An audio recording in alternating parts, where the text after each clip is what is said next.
Hello, welcome back. I am Turuko. Today we will continue the Headspace Guide to Meditation and Mindfulness with Part 2, The Approach. If you like my voice and would like to continue listening it, please don't forget to subscribe and hit the bell. Thank you for your support. Let's go on with the book. The Approach. Meditation and Thought. When I set off for my very first monastery, I was convinced that meditation was all about stopping thoughts. I'd heard about this quiet, empty mind, which could supposedly be achieved through meditation, and I was desperate to taste it. Sure, I'd had a glimpse or two over the years, but I imagined it as something never-ending, a bubble in which there was nothing but space, and through which nothing unpleasant could enter. I imagined it as a place that was free from thoughts and feelings. I'm not sure how I ever imagined it was possible to live without thoughts or feelings. But this is how I approached meditation from the beginning. But trying to create this bubble, to achieve this state of mind which I'd assumed I needed to reach to be meditating properly, is probably one of the most common misconceptions about meditation. I received some excellent instruction during this time, but the style in which it was delivered only served to reinforce many of the erroneous ideas I had about it. Each day, I'd visit the teacher and explain how my meditation was going, and how there were all these thoughts racing through my mind that I couldn't stop no matter what I tried. And each day he'd tell me to be more vigilant, to try harder to catch the thoughts the moment they arose in the mind. In no time, I became a nervous wreck. I'd sit on guard hour after hour. It felt like the mental equivalent of the whack-a-mole game you find in a fairground, constantly waiting for the next thought to arrive so that I could jump on it and extinguish it. With 18 hours of meditation every day and just 3 hours or so for sleep, it wasn't long before I'd exhausted myself completely. I'd sit there in the temple straining to achieve something. Anything. But with every extra ounce of effort, I moved further away from that which I was seeking. The other monks from the local area looked perfectly relaxed. In fact, there were a few who seemed to regularly nod off. Now, while that's obviously not the purpose of meditation, when you're forcing it as much as I was, the idea of sleep was positively dreamy.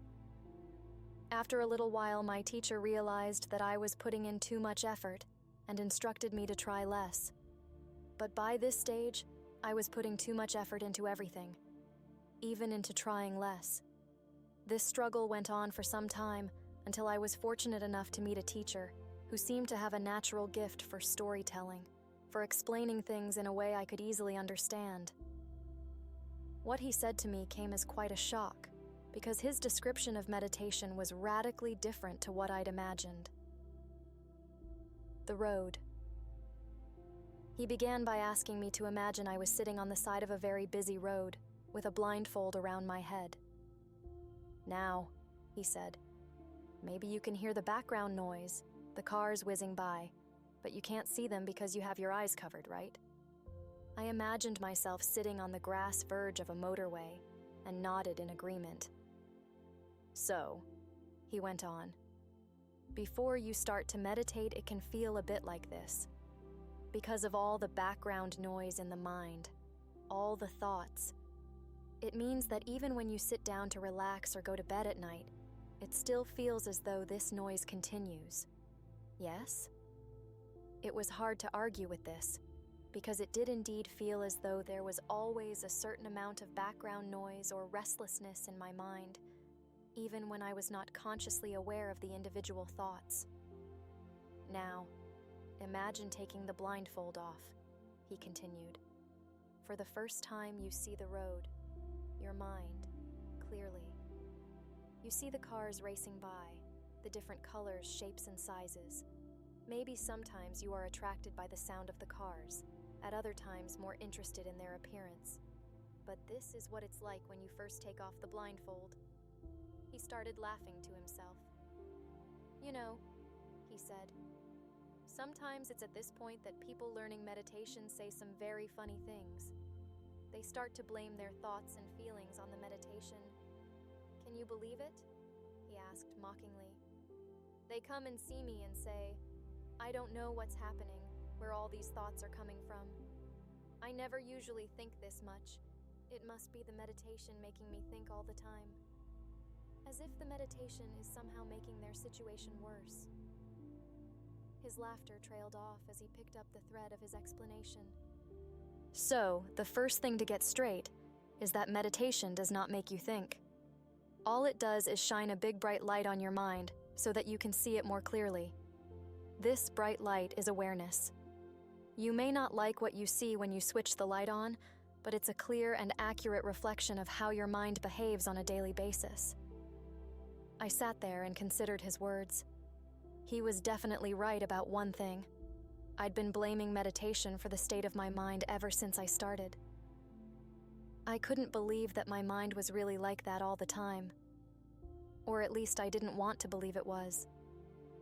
I wondered if perhaps I was beyond help altogether, that no amount of meditation was going to help. It turns out that this is a surprisingly common feeling, though, so be reassured if you feel this way too. My teacher seemed to sense where I was going and interrupted my thoughts. This is how the mind looks to begin with, he said softly. Not just your mind, but everybody's. That's why training the mind is so important. When you see the mind in this confused state, it's very difficult to know what to do about it. For some people, it's difficult not to panic. Sometimes people try to stop the thoughts through force. At other times, they try and ignore them, to think about something else instead. Or if the thoughts are very interesting, then they might try to encourage them and get involved in them. But all these tactics are just ways of trying to avoid the reality of what is. If you think back to the busy road, it's no different from getting up from the side of the road, running among the cars and trying to control the traffic. He paused for a moment. This is quite a risky strategy, he said, laughing again. Sound familiar? Once again, he was right. That's exactly what I'd been doing, and not just in my meditation. It summed up my life in general. I'd been trying to control everything. Seeing the chaos of my mind when I sat to meditate had simply triggered the habitual tendency to jump in and take charge, to sort everything out. When that hadn't worked, I'd just ramped up the effort. But then that's what we're taught when we're young, isn't it? Must try harder, so I just kept trying harder. But it turns out no amount of force will result in a feeling of calm. My teacher continued by making a suggestion. Here's an idea. Rather than running around in the traffic trying to control everything, why not try staying where you are for a moment? What happens then? What happens when you stay on the side of the road and just watch as the traffic goes past? Maybe it's rush hour and the road's full of cars, or maybe it's the middle of the night and there are very few cars at all. It doesn't really matter which it is. The point is to get used to holding your seat on the side of the road and watching the traffic go by. I found the idea of just watching the thoughts go by quite easy to imagine, and for once, I was actually in a hurry to get back to my meditation cushion. When you start to approach your meditation in this way, you'll notice that your perspective changes, he said. In stepping back from the thoughts and feelings, there will be a sense of increased space. It might feel as if you are simply an observer, watching the thoughts, the traffic, go by. Sometimes you might forget, he said, smiling knowingly. And before you know it, you'll find yourself running down the road after a fancy-looking car. This is what happens when you experience a pleasant thought. You see it, get caught up in it, and end up chasing after the thought. He was now laughing loudly as he imagined me chasing the cars. But then all of a sudden, you'll realize what you're doing, and in that moment, you'll have the opportunity to return to your seat at the side of the road. At other times, you might see some traffic coming that you don't like the look of. Maybe it's an old rusty car, an unpleasant thought, and you'll no doubt rush out into the traffic to try and stop it. You might try to resist this feeling or thought for quite some time before you realize that you're back in the road again. But the moment you do, in that moment, you have the opportunity to take up your position on the side of the road again. he continued, now speaking more deliberately. Over time, this will get easier. You won't want to run out into the road quite so often, and you'll find it easier and easier to just sit and watch the thoughts go by. This is the process of meditation. It's worth taking some time to reflect on this analogy, and as I sat there, I considered what he'd said. It all made so much sense, at least theoretically. But there were a couple of points that didn't feel right. If I was just sitting there as an observer to the thoughts, then who was doing the thinking? Surely I can't be doing both at the same time. Your thoughts are autonomous, he explained. Of course, if you want to think about something, you can. You have that ability to reflect, to remember, or to project into the future and imagine how things might be. But what about the thoughts that just pop into your mind when you sit to meditate, or when you're walking down the street, or sitting at your desk trying to read a book? What about those thoughts? You didn't bring those thoughts to mind, did you? They came to mind. One minute you're reading a book, and the next the thought of an old friend pops into your mind. You haven't thought of this friend for a long time, and you made no conscious effort to bring him to mind, and yet, all of a sudden, there he is. This was definitely something I'd experienced a lot. I don't know if it's something that ever happens to you, but I'd often start reading a page of a book, only to reach the end and realize that not a word had gone in. Inevitably, somewhere along the way, a thought had popped up, and I'd become distracted, often without even being aware of it. So, he continued, these thoughts that we try so hard to suppress, to get away from, or to stop altogether, are pretty much just popping up whenever they feel like it, right? We like to think we control our minds, control the flow of thought. But if it was possible to do that, then you wouldn't have traveled halfway around the world for my advice. He pointed at me, playfully, laughing. In fact, if it were possible to control your thoughts, then you'd never have any reason to get stressed at all. You'd simply block out all the unpleasant thoughts and live peacefully with all your happy thoughts. I couldn't believe how obvious it sounded when he explained it like that. It was almost as if I already knew it at some level, but had somehow forgotten to apply the idea to my life. But what about productive thoughts? I asked. What about creative thoughts, ones that are necessary to solve problems? I'm not saying that all thinking is bad, he said. We need the ability to think in order to live. It's the nature of mind to think. In the same way that the road was built for cars to journey on, so the mind exists to experience thoughts and feelings. So don't make the mistake of thinking that all thoughts are bad. They're not. We just need to know how to relate to them. What you need to ask yourself, he continued, is how much of your thinking is helpful, productive, and how much is unhelpful or unproductive.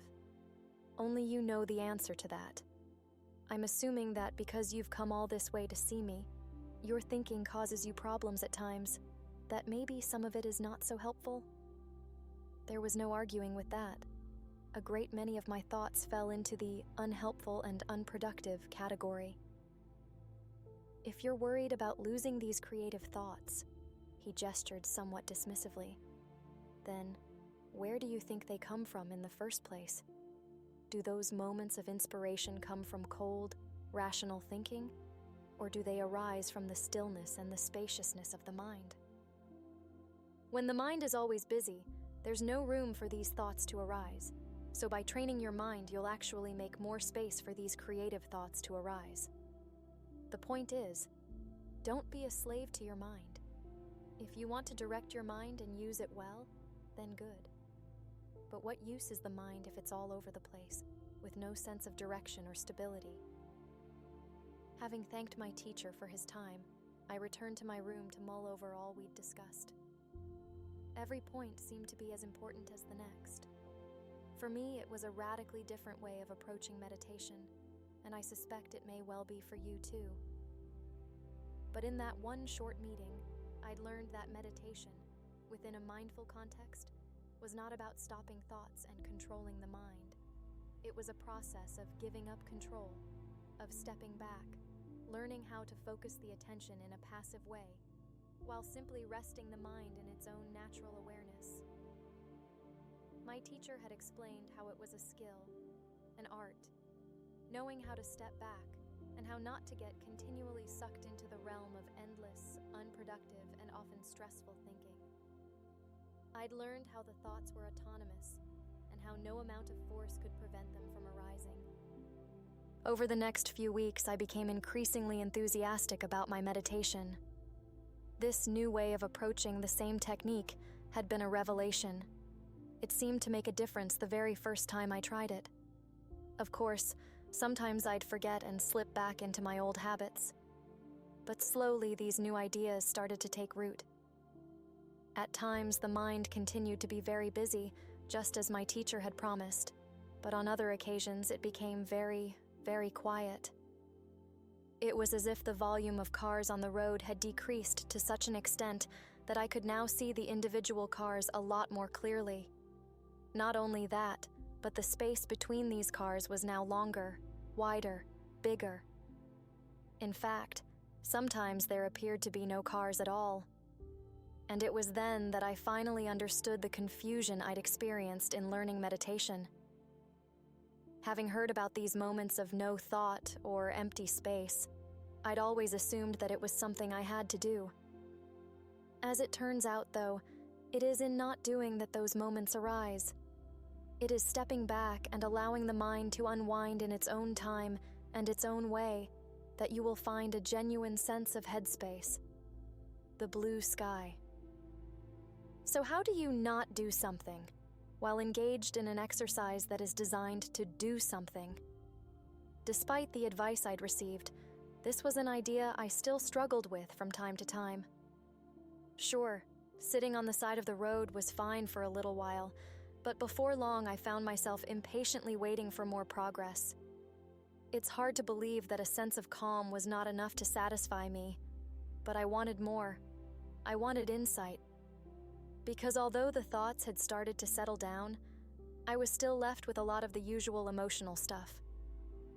Whether it was feeling frustrated, worried, or doubtful, these emotions seemed to cloud my experience of meditation time and time again. I also found it hard to believe that such a passive approach was really going to lead to any long-lasting change. It was one thing to experience a sense of calm in the monastery, but quite another to imagine this working among the chaos of everyday life. A good few months passed before I had the opportunity to see the senior teacher in the monastery again. But when I did, I asked him if he could help me out with what was becoming an increasingly big obstacle for me. "Imagine a clear blue sky," he began. "Feels nice, yes? It's very hard to feel down when the sky's blue like that." He paused, as if to appreciate the space this image brought to the mind. "Now, imagine that your mind is like this blue sky. I'm not talking about all the thoughts, confusion, and craziness," he said, chuckling. "I'm talking about the underlying essence of mind, the natural state." I took a moment to think about it. Imagining a clear blue sky was one thing, but imagining that it somehow represented my own mind was quite another. There was nothing clear about my mind back then. It was just full of thoughts and confusing emotions. "It doesn't matter whether this is your experience right now," he said. "Simply imagine for a moment that this is how things are. In fact, think back to the last time you felt very happy and relaxed, and it's probably not so very difficult to imagine." He was right.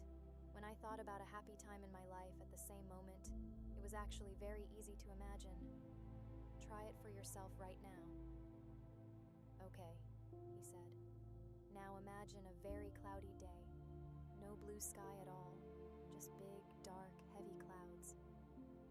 He said each word very slowly, as if to emphasize the point. "How does that make you feel?" he asked, still smiling. "Not so good, right? Now, imagine those clouds are the thoughts in your mind. How sometimes they're fluffy and white and appear quite friendly, whereas at other times they appear dark and heavy. The color of the clouds simply reflects your feeling or mood at the time. It was true. When I had lots of friendly thoughts racing around, the fluffy white clouds, I wasn't that bothered about having a busy mind. Unless I was trying to meditate, that is, and then I'd struggle with them sometimes. But when the thoughts were difficult, the heavy dark clouds, I started to feel really uncomfortable. But it was the next bit of his story that really resonated, and that I hope will stay with you too for a long time to come. In order to get to this monastery, you must have flown in a plane? He asked, knowing full well what the answer would be. I agreed. Was it cloudy when you left? He asked. It's always cloudy in England, I replied, smiling.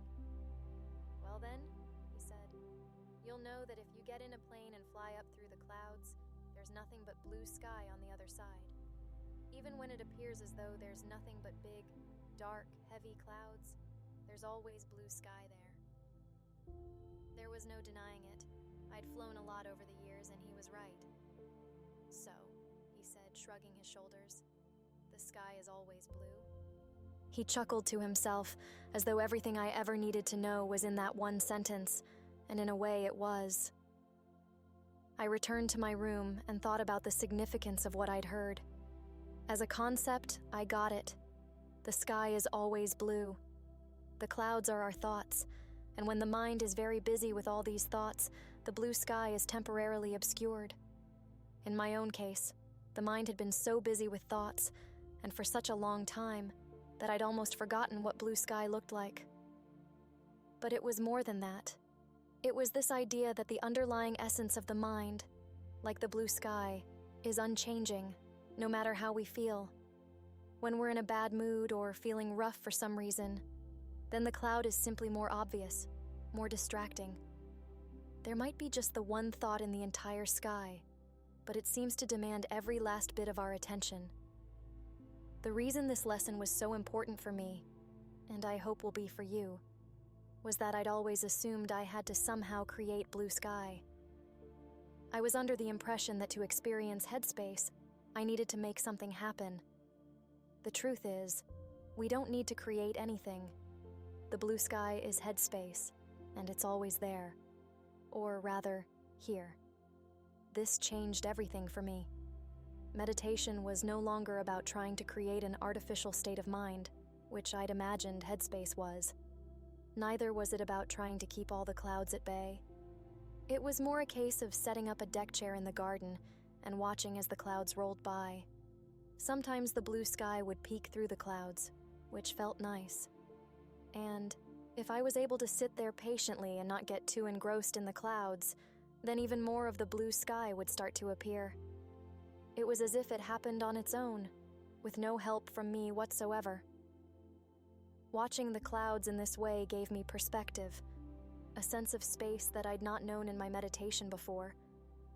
More than that, though, it gave me the confidence to sit and rest my mind in its natural state, not trying, not doing, just being.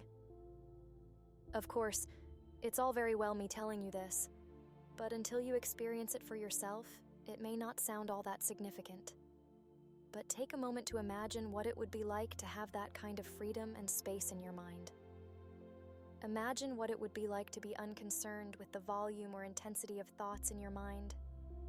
Most of all, imagine what it would be like to have a place within your own mind which is always calm, always still, and always clear. A place that you can always return to, a sense of being at ease or at peace with whatever is happening in your life. Exercise 3. Physical sensations. Put the book down for another couple of minutes and try this short exercise. We return here to the idea of being at peace with whatever is on your mind. Whereas last time you were focusing on sounds or visual objects, this time try focusing on a physical sensation. It can be the sensation of the body pressing down on the chair beneath you, the soles of the feet against the floor, or even the sensation of your hands resting on the book. The advantage of focusing on the physical sensation of touch like this is that it's very tangible. but you may well find that the mind still wanders a lot.